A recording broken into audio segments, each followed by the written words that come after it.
Ride till I can't no more. I got the horses in the bag. I think they're set kasi this is the certain setup na lagi natin nakikita sa kanila. It's Aqua on that Sicilion. We're going to see probably a Popol and Koopa off lane from Dexstar. Or it could be Sicilion to the off lane as well. So tingnan natin kung paano nila yung setup. Pero ang weird, no? Parang na-psycho din tayo sa na-psycho din tayo sa line ng din NXP ako Solid. Sa totoo lang this Pero is going fine, to be fine. one for the books here. Game 3 mga kaibigan, NXP Solid. Laban sa Blacklist International. We had some pretty long games, my friend. Ito na ba yon? Ito na ba? Ito na talaga yun. Ito na ba ang talagang pangmatagalan game? Kasi madami din silang wave clear dito sa totoo lang. Talagang feeling ko pang long games talaga yung dalawang team Wala, na Rene J talaga yung gagamit ng show eh. Kumbaga, Rene J. Cho got Kumbaga, let's say it could be an orthodox dito for the side of NXP Solid. Pero kasi, they're not really known to, alam mo yon, parang join yung circle ng mga taong gumagamit ng tank show. Kasi meron mga silang kill crit na pinipik eh. So, NXP Solid, they're sticking with their comfort picks. And you know what? That is really good for their side. Kasi sa totoo lang, as long as you're comfortable and you're playing at the full potential, that's better mas sometimes. okay na rin yun. But still, Blacklist International dito, I think they're really set on just getting this early game. I mean, the carry right now, yes, it's not picked as much, pero kasi there's this certain trend kasi ngayon sa mga side ng Blacklist International na for the funnels, you really have to go for those heroes na pabilog yung damage output. That's true. Hindi siya linear, hindi siya single target. So, carry might take them down one by one. And pagdating dun sa mga later parts of the game, they can actually shred a lot of she can actually shred a lot of the damage output na nanggagaling dito sa side ng Blacklist International. But then again, how and in what way is that going to be possible for the side of NXP Solid? That's true. Yun yung sasagutin nila dito. Blacklist International, to be honest, it really just boils down onto playing that certain simple setup na ginagawa nila kanina. Just get the pick-offs, let full clip shine, and dun sila mananalo. Will that happen here? Most likely. Kasi it's you know what? It's a lane. We've seen full clip na kahit Eagles, nababagaan niya yung lane. Like, I think that happened kanina din where hindi naman dapat siya sobrang lumamang against with a 1v1 matchup, especially against a Lancelot, especially yung may hawak pa ng Lancelot na yon is si H2O. Diba? So, pero he was able to make it work, and especially against a carry, it will be easier for full clip. Sa totoo lang, sa laban na to. Kasi there's a reason kung bakit hindi din masyadong pick ang mga marksman. Actually, narinig ko, pumapalapak yung mga marksman nun. So, eto may fun fact tayo dito ngayon, Rockheart. 96 kills na si H2O sa buong MPL Season 6. Kailangan niya na lang ng 4 na kill para makasama siya sa 100 kill club. Sino yung mga nasa 100 kill club? Si Drix tsaka si Carl. Si Drix ng BSB, si Carl ng Bren, tapos ang susunod doon si H2O. Si Full Clip naman needs 12 kills to reach the 100 kills club. So, a lot of things are really happening. And we're only halfway through the league. Sino kaya mauna makatuhan? Kaya gusto ko malaman. So, yun yung mangyayari. malupit. So, sa ngayon, again, chill lang tayo muna mga kaibigan as we are in a bit of a technical pause. Pero, we will be coming back soon pag tayo ay ready na. And nag-iinit na ang ating mga teams for sure. And we're trying to make them play in the best condition possible. That's true. Especially in terms of diba, yung network latency, dapat lowest ping lagi, mga ganun, diba? And use this time to strategize. Yung pause na yan, tingnan mo, mag-usap lang talaga sila. Parang sinasabi lang nila MB. Ganito gagawin mo, pre, pasa mo yung bola agad kay Rene J. Pasa mo yung bola kay H2O. H2O, never hesitate. Never ever hesitate on the jump shot. Yes. Ayun, nag-usap-usap na sila dito. And look at Chester dito. Kahit sobrang baba ng buhay nila, they will still go for that steal on that bear. Alright. And they actually are going to have I'm surprised na wala masyadong invade na gaganap ngayon. Simula kanina, pansin mo. Talagang both of these teams have such high respect for the security. Yung security guard. Talagang ayaw nilang lumagpas security guard masyado. I'm surprised by hindi naman sobrang wala Sinabi ko lang there's like less amounts of invades that are happening recently in this matchup. And goes to show yung amount of, yung pagkakabasa nila sa kalaban nila is both of these teams are starting to work towards mid to late game na lang. Yeah. Wala nang masyadong greedy for the early game. Alam mo yun, kumbaga, kasi, yung setup din kasi na NXP Solid dito, they can't really go in for game number 3 dun sa may area na yon for the blue buff. So right now, nahuli nila si Eson and this might be the first blood of the game. Tignan natin, MB is actually there. Flicker and catches Eson. Aqua as well. Pero tignan natin dito kung paano aalis si MB. The ultimate coming out from Aqua talagang pinofocus si MB. One more hit. That could be it. Full clip dito with the execute cleanup crew. Pumasok na lang siya.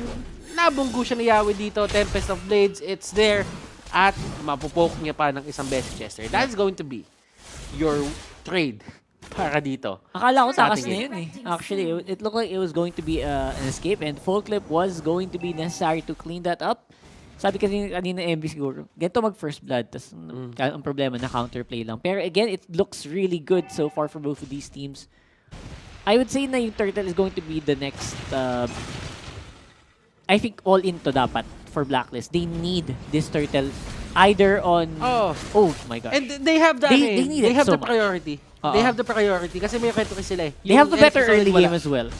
Walang retry dito si H2O. Unlike dun sa mga former games, yung previous games na meron sila dito sa series na to. But let's talk about that later as Yawi is just tanking up everything. Tingnan natin kung sino nga ba makakuha neto. Will the retribution count? Yes, it will. Ultimate dito. Flowing blood. Kailan papasok? Hindi niya ipipilit. And that is going to be a win for the side of Blacklist International. Ayaw talaga. And to be honest, you hit it on the dot there. Yung power ng Blacklist on the early game is going to be on full clips retry, which is hindi naman basta-basta. Alam mo yung pag naka-purify si Carry, it's not something you can use right away in battle, especially when taking those big objectives. So, ang plan nila dito, for NXP Solid to get objectives, they need to zone out. They need to win a team fight muna para mas konti yung magiging aagaw. Napaka-importante ng pick-off. Pick-off para sa for the NXP. side of NXP Solid. Pero, ngayon kasi, kung titignan nyo yung lineup nila, since wala silang retribution, they have no priority whatsoever doon sa may mga turtle, doon sa Lord as of now. Maybe later if they win fights, pero kasi retribution isn't really everything. Kumbaga, it just sets you up para doon sa mga certain fights na mangyayari pa sa mga susunod na, sabihin natin, sa mga susunod na oras ng game na to. Right now, 5 minutes into the game pa lang tayo. We only had our first turtle take dito for the side of Blacklist International. NXP Solid, they're really taking their time. Kumbaga kanina, aggressive talaga sila to take the fights dahil naka-lance. Ngayon naman, since nakakarry sila, pacing lang. Hindi pwedeng masyadong action. Hindi pwede. They need to slow down as much as possible. Pero looks like Blacklist naman gusto namang dumire-diretso sa labanan. With full clip getting another kill there. Orange and turtle buff on this Ling is just so good. Pero doon sa may baba, nakikita mo naman dito, nakaalis na si Edward agad-agad. And that is going to be the certain advantages of winning or having a better hero para doon sa isang side lane mo. Kumbaga, nagkakaroon siya ng priority din doon para i-take down yung turret. And right now, NXP Solid, may access na yung Blacklist International dito doon sa may purple buff area nila. That's right. And the buff's gonna be important, but ito ang mas importante. Itong turtle buff na to, pasok Chester into that Raging Sandstorm, not gonna be hitting anyone. Ang away ngayon is on! The turtle secured once more by full clip, at ito na ang big team fight. Masakit sa likod si Aqua. And si Eso naman, hindi na kayang tiisin ang bawas din ng NXP dito. Lalaban at forward si Yawi. Disengage muna. For the meantime, it's a 1-for-1. Turtle on the side of Blacklist. Okay, good yung ginawa ng Blacklist International doon. Alam nila may priority sila, kaya pinilit nila yung pag-take ng turtle na yon. Ang ginawang tama doon ng side ng NXP Solid is they take down full clip agad. So, ibig sabihin yung turtle buff, naglaho lang. Tama. So, hindi rin na-utilize yun totally. ng So, Blacklist deny, International. kumbaga. Deny. It Oo. was denied. Nakuha yung gold pero denied pa rin. Exactly. And top lane naman, makuha ng NXP Solid ang Torre. Pero lang laban, titignan natin kung sila pa rin ang makakuha. Pasok naman si Chester. Si Chester dito, siya ang naipit sa may gitna. Yawi dito, will he get caught out? Naklap yung gulong. Nakalap yung gulong. Nakalap yung gulong. Hindi, matibay na gulong yan. Matibay. Matibay na gulong yan. Hindi mapaplat ng basta-basta yan. Oo. And I think that's fine. Getting a tower is good, tas disengage. That's what NXP needs to do. Again, habang tumatagal to nang wala sila masyadong na-suffered na losses, hanggat di sila nawawalan ng Torre, okay si H2. Okay. Tatagal at lalakas tong carry na to. Kailangan lang, yung ibang miyembro din nila is kaya makipagsabayan mamaya.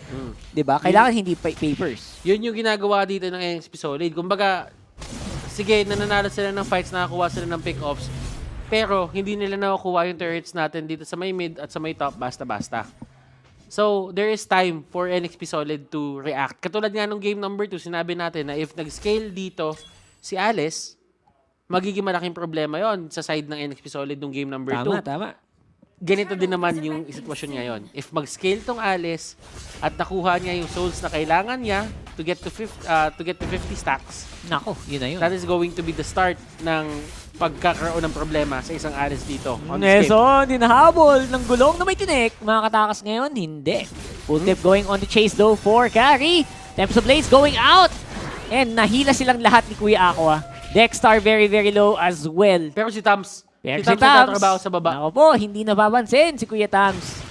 Edward getting a lot of gold as well. Pero, maganda naman sa NXP. Ito yung sabi natin na condition para magkaroon sila objective after a team fight plus wala sa posisyon ang kalaban. Nakuha nila ngayon ang turtle. Okay. So, hindi yon totally on the side of Blacklist International lang kasi nakakuha sila That's ng turret sa may baba. Na-convert naman ng NXP Solid yon into that turtle. So, sabihin na lang natin, in terms of map control, I still favor the side of Blacklist International just because there is much room to move on. For NXP Solid naman dito, they can survive the next few fights na babato sa kanila ng Blacklist International. At least with H2O, with that turtle buff. At, di ba? Buhay pa yan. Mabubuhay siya. Oo. At mabibigyan siya ng extra protection na kailangan niya. Yep, ang problema lang is Chester did go down here on the mid lane, so baka maging problema yun for later. Pero wala namang immediate threat mula sa Blacklist sa ngayon, so Okay ka hintayin lang. lang natin. Okay ka lang. Yeah. Hintayin lang natin kung may magagawa ba yung death ni Chester na yun. Oo, Kasi pero Blacklist right now, they're just taking it slow as so, well. baba, nagkakaroon din ng away dito. It is going to be the carry. Renegade dito, H2O is the target, and H2O Renegade Yan na ba? combination. Pinapakita na nila yung pangil nila dito. Yan, nagsosolo pa si Full Clip. That is not ideal considering Edward was down already. Actually, hindi naman nagsulo si Full Clip. Nandun si Edward. Pero kasi at least nakahanap ng paraan dito para sagutan ni H2O yung thumbs. Hindi siya kumbaga hindi siya yung tipong threat na threat talaga. May way para ma-shred, no? That's right. And speaking of shred, ito na yung bawa sa gitna ng labanan na gagawa ng Alice ni MB. Totoong-totoo na. And Aqua, hirap na hirap ding mag-survive dun. Sa labanan yun, Yawi zoning everybody once more. Si Chester, pang follow-up sana. Pero hindi na daw muna kailangan for now. It's gonna be the back for Blacklist. At ang push naman para sa NXP. Tumi-team fight na dito yung NXP Solid. Kung ano na sila. They are, how do I say this? Confident? In a way, na kaya nila panalunin to. Tingnan mo kung paano nila binibigyan ng malaking problema dito. Yung side ng Blacklist International. H2O dito, hindi nila maabot totally to take him down. Yes, damage is there, pero kasi kinakapos. And H2O has finally joined the 100 kills club in the MPL-PH Season 6. Yes, that's using Akari pa. Kailan tayo makasasali dyan? Pag Sa MPL nga, hindi tayo kasali sa esports. Nakapaglaro na, oo. Someday. Wait for it. Wait for it, my friends. Kuya H2O, galit. Going for the chase onto Eson. Hurricane Dance, makakalagtas kaya? I don't think so. And he will go down to the power of H2O. Oy! Dadagdag pa! Nagkaroon pa ng shield! That is the passive ng isang Akai, by the way. Kapag siya ay gumamit ng skill, nagkakaroon siya ng armor. Kala ko makakatakas na din eh. So, hindi na pala. I thought so too. Pero masyado talaga mabilis ang chasing capability dito H2O making the carry work. We Eto na haven't yun. seen this hero for a long time. And right now, namamayagpag dito sa series na to. Game number 3. Yep, it's going to be that carry. Nagbubunyi ang mga marksman natin. Finally, may representative na daw sila aside from Lee Sanshin. Kasi sawang-sawan daw sila kay Lee Sanshin eh. So, ito naman, si Carry naman ang papakitang gilas ngayon. And looking like they are ready for a possible win. And tingin ko, I think they're on a good way. They're on a good way to getting this. As long as they can protect this Lord, madami silang bawas. Madami silang damage na magagawa sa Blacklist International base. Yung ano din kasi, yung dating din talaga kasi ng NXP Solid dito, hindi sila mabuli ni Edward eh. Kasi kanina, di ba, Edward had free reign to go over them. Ngayon kasi, nakuha niya yung tabs, kinahaki nila. Ibig sabihin, para nagkaroon ng sagutan ng problema, Chester dito with the ultimate, nakapag-flicker siya palabas, lumuhod doon, no one goes down. The 1v1 sa baba na nagaganap, Tams versus Cho. Rene J very, very low. Mukhang hindi na muna niya ipipilit. And that is going to be the successful defense para sa Blacklist. And masaya sila doon na nakuha nila yung ganong pacing. NXP Solid dito, nag-push lahat ng waves papunta dito sa side ng Blacklist International. And that is a win in itself. Kung may na-takedown siguro isang turret, mas nanalo pa sana sila. But still, the fact remains na NXP Solid dito, they are just moving as if sa kanila yung buong mapa na to. Totoo yan. And that's just how you do it. That's just how you do. And moving around the map like this is indication na talagang malaki-laki na din yung lamang. Hindi lang sa control sa mapa, kundi pati na din sa gold. Although, it's only 4,000 gold actually.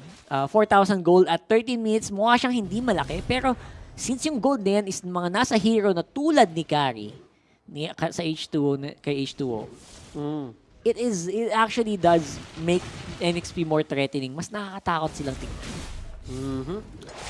That is actually a good point, Rockhart. Still, Chester dito on the other hand. Nahuli nila si Edward dito and he gets shredded off. Peel composition. Rose Gold Meteor going to H2O. Tignan natin dito kung paano pipigilan ng Blacklist International yung pagtulak dito ng side ng NXP Solid. They lost one person. How will they hold? And look at this, MB going in with the ultimate. Tignan natin, Eson dito with Hurricane Dance. Yawi getting pushed back. He will go down. Whoa! And they stop the push. Grabe. Yung pasok ni MB doon actually was super commendable. Pero for some reason, they had to pull back. Someone ordered to pull back from there and he had to walk paatras. While the rest of his team just suffered so many hits. So many turret hits as well. Let's go and look at the replay dito. Hashtag Shave the Day on the Gillette Instant Replay. Maganda yung pasok ni Yawi kasama si MB. Pumuwersa na pa-forward pero looks like ang naging problema dun is they were trying to look for Full Clip who was in the Tempest of Blades at that time. And si Chester, napakababa din dun sa laban na yun. That's why they needed to back off. And that was the Gillette Instant Replay. Hashtag Shave the Day. Rockhart, pacing ng game natin ngayon. Carry is doing work. Yeah, he actually is doing work. H2O, 6-0-1-4.